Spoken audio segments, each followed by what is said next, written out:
ഇളയര അക്കാഡമിയുടെ. ഇത് വെള്ളപ്പൊക്കം വന്നിട്ട് കെട്ടിടങ്ങളെല്ലാം ഒഴുകി താഴോട്ട് പോകുന്നു. അത് ശരി. ഇത് എത്ര കാലം മുമ്പ് സാറിൻ്റെ മനസ്സിൽ തോന്നിയതാണ്? ആദ്യ വെള്ളപ്പൊക്കത്തിൻ്റെ തലേ ദിവസം വരച്ചതാണ്.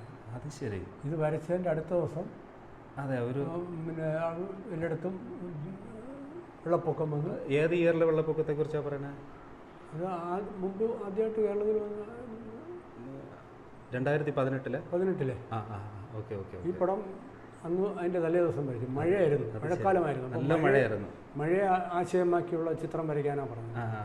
അപ്പോൾ ഞാനിങ്ങനെ ഒരു മഴ വന്നിട്ട് മലയിൽ നിന്ന് ഒഴുകി വന്ന മലയിലെ ഇടിമിന്നലും കോപങ്ങളും ഒക്കെയാണ് ഈ കാണിച്ചിരിക്കുന്നത്. മലയിൽ ഒഴുകിയിട്ട് അത് വന്നു കഴിഞ്ഞു. അടുത്ത ദിവസം നേരം ഉണർന്നപ്പോൾ എല്ലാ ഭാഗത്തും വീടുകളും നശിച്ചു, ആളുകൾ മരിച്ചു എന്നുള്ള ഒരു റിപ്പോർട്ടാണ് നമുക്ക് വായിക്കാൻ കഴിഞ്ഞത്.